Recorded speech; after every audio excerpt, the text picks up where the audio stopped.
This is bad. So.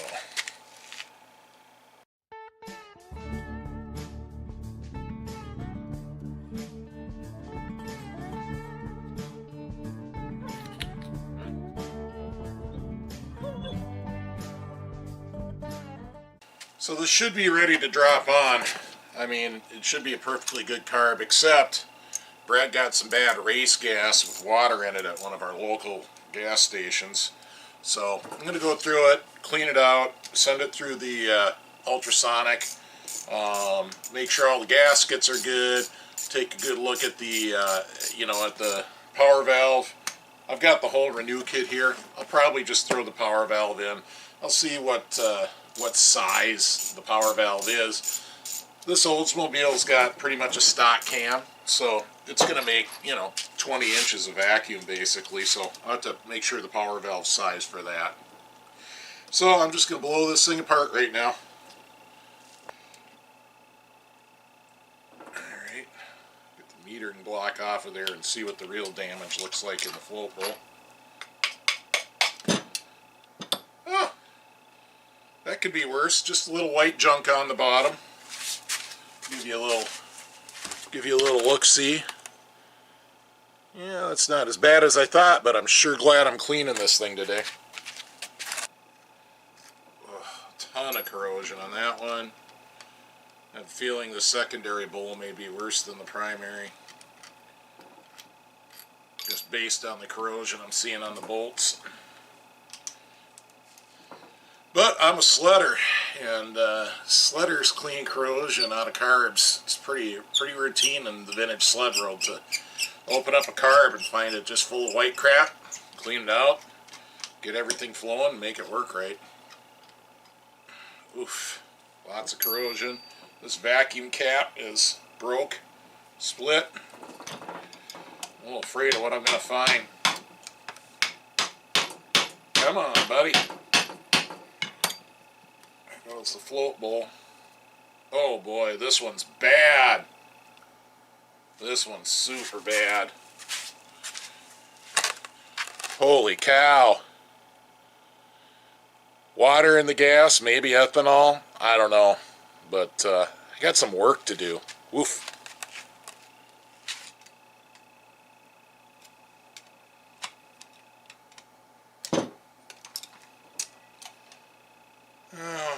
Fairly clean on the body.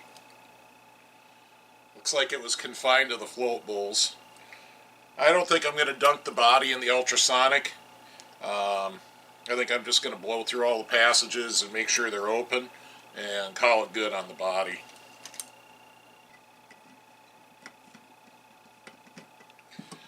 So I'm not going to go into huge depth on this. I'm not the world's ultimate Holley expert, but I will tell you a couple things you need to know if you're even going to just take it apart and clean it.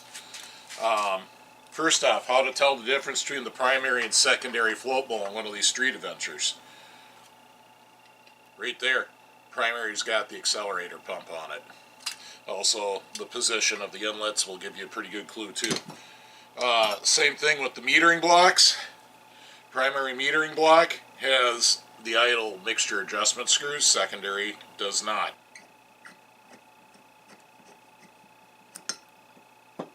Oh, that filter's garbage. Hopefully there's one in the kit. That's gross. There is an O-ring here. That's pretty much wasted. This is looking a little rough, but they can always be saved. It's just cleaning and buying the parts that you need.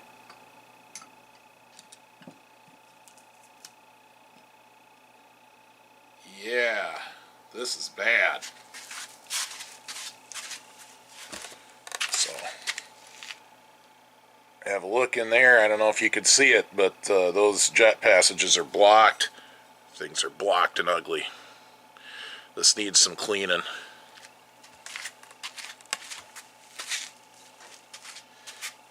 I'm a little concerned. Stuff is just going to be stuck up in these wells with these brass caps, and I'll check, but I have my doubts that the renew kit came with those caps. Ugh. Alright, let's give you a look-see here. So my main metering block, the jet passages don't look too bad.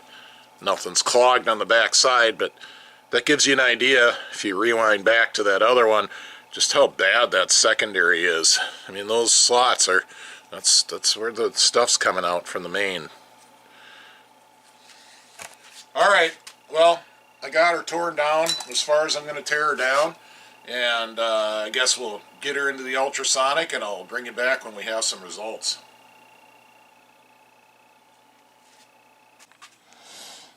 We'll go handheld for a second. I'll show you how the smalls came out.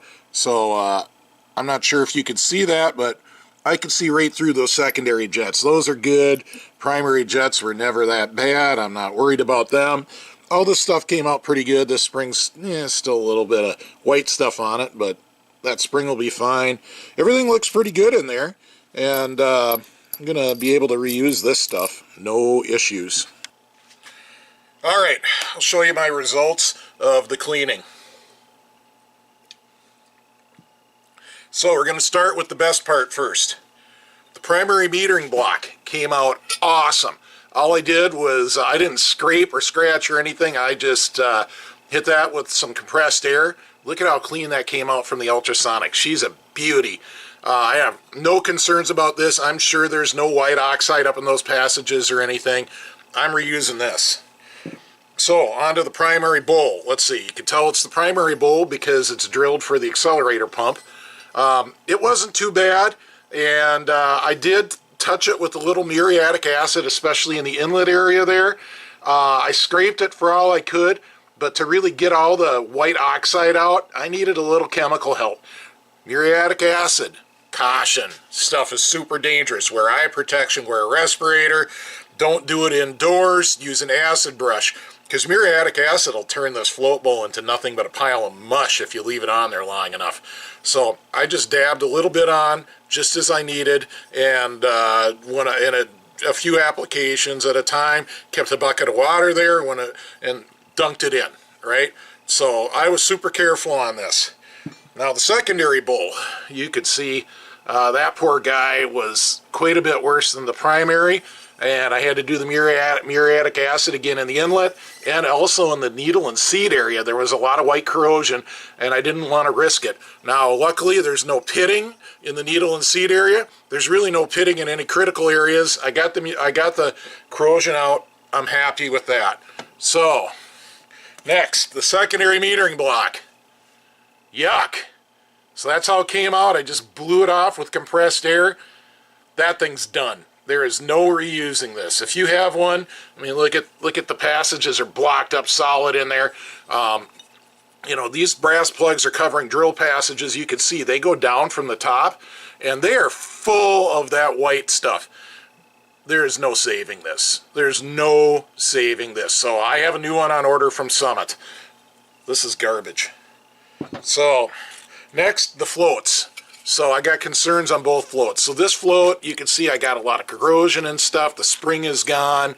I'd never trust that float hanger again. I don't know.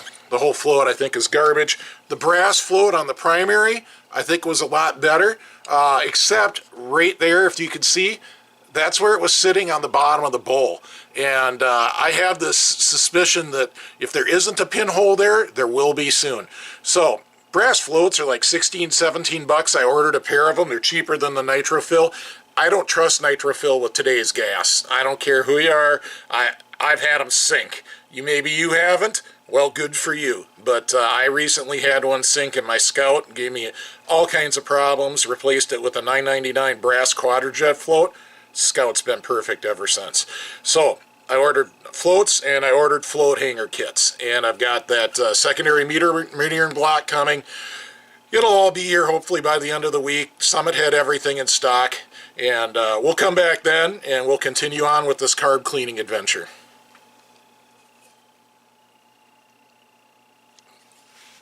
Days have elapsed since I last worked on this carb. I'd order parts. Usually I get a lot of carb parts from that Jungle place. but they had some something day deal, and everything's like taking like 2 weeks to get here. No way. So I looked up the mountain racing part place, and sure enough, everything's in stock, and I ordered it all on Sunday, and it's Thursday, and the last piece got here. So let's start at the last piece. Brand new secondary metering block. She's a beaut. This is probably the most critical piece that I needed. I need that for the carb. Other pieces that I needed. Floats. Got a set of those. Oh yeah. Base gasket. I ended up using the base gasket in the Renew kit for the edelbrick that's on the car. It's super thin. I didn't like it. We're going with this one. Little plastic washers, just because they're cheap. Float hangers. And I'm pretty sure I showed you before, but I've got some new screws because there was a screw missing. So at this point, I need to just start putting this thing back together. So we're going to put the metering block aside for the moment. And put on my cheaters. And let's figure out what to do with these. So there's a little spring in this hanger kit. Got one that's still kind of together here. I can see how it goes. There's a little spring and the pin goes through and it just hangs your float. Alright. That seems about right.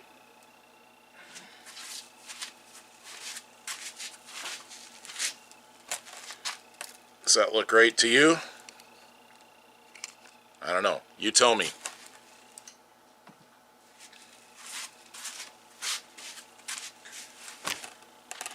Alright, there we go. We got that screwed down. And clearly something is not right with the spring. The float should fall. That spring's wound too tight. I think the float should fall. Yeah, that's not right.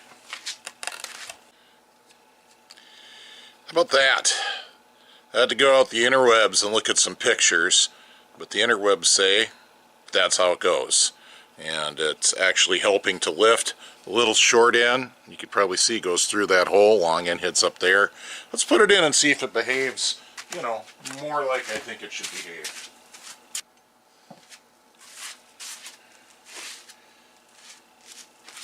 Alright. That looks better. Does it drop? Oh yeah. Oh yeah. That's what we want. So there you go. Now I've shown you the wrong way and the right way. Seda.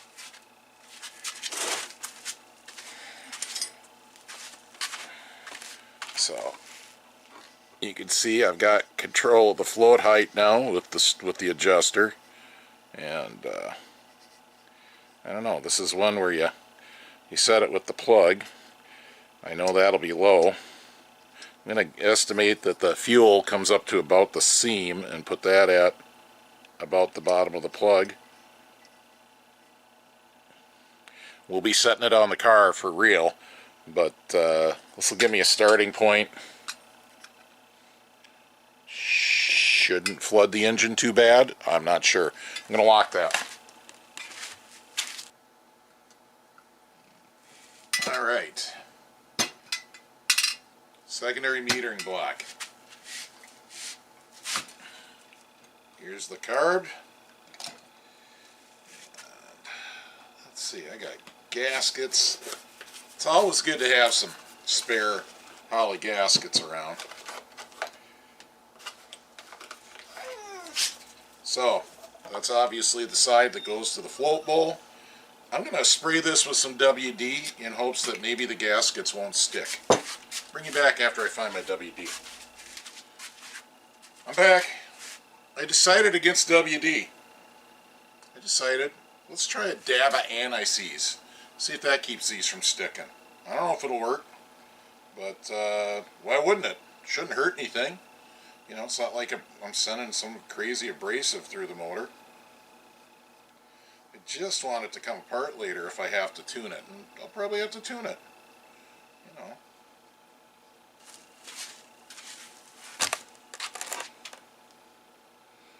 Does it seem ridiculous? I don't know. Leave me a comment. Let me know. I mean, I can always get new gaskets if something happens, but I don't know why it would be a bad thing to do. Alright, I believe this is a complete Holley carb ready to go in the car now. I'm not an expert. I think all these extra parts are in the kit, because this kit, when I look at the instructions, goes back to the 70s with all sorts of different stuff going on than this carb had. So I'm going to drag the Cutlass out and let's get her together. Yeah. Oh yeah. This is just my initial bench settings. You know, I haven't even tried to adjust the idle mixture or check the float level or anything. And the car runs better than it ever did with that stupid edelbrick carb. Man, this is incredible. It's only going to get better from here. Well, we probably established already that I'm the kind of guy that will do things that sometimes the instructions say you shouldn't. Like maybe set your float height with the motor running. It was pretty close to spot on. Let me show you. So, as you can see, there's nothing coming out of the floats. Let me jostle the car. There it is. So she's just perfect. I was actually within a half a turn of good on each one of those. That carb is just a thing of beauty. If you don't think that this beautiful Holley Street Avenger isn't prettier than an edelbrick, I don't know what's wrong with you. Let me show you that edelbrick. So here's that ugly old edelbrick that came off, and I'll tell you what this thing was doing. When it was cold, it was okay, but as the car got warmer, it got pig rich until the point where it wouldn't even idle or run or anything. I think there's a crack in the body somewhere that opens up when it gets warm and just hemorrhages fuel. But I've had it apart, I've cleaned it, I've rebuilt it. I mean, there's nothing to do unless I want to get out some, you know, like dye penetrant and try to look for cracks. Maybe it's a plug that I need to epoxy up like quadrajets do sometimes. I don't know. I don't know anything about these. All I know is I'm glad to say goodbye to this one. I'm giving it back to Brad. He gave me the Holley. He kind of wants to throw this on the shelf. You're welcome to it, buddy. Just got back from the test drive, and I couldn't be happier. It'll do a burnout now. It never did a burnout with the edelbrick. Easily, part throttle, it'll do a burnout now. Sweet. Yeah, there's a Holley buried under there somewhere. Got this loose. Just one thing to tell you with this fancy return bracket. With this super drop air filter base, it actually hit it. So I had to go back to the old-fashioned return spring on there, but that's the only problem I found. She runs really, really good.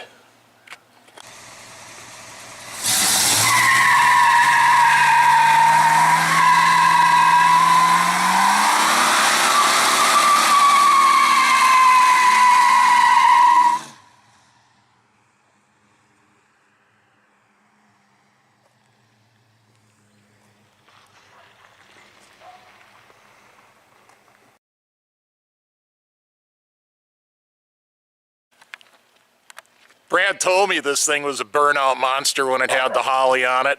Holy cow! That thing does better burnouts than my Camaro. What do you think, Brad? It does a good job. Thanks for filming the burnout, Brad. Not a problem.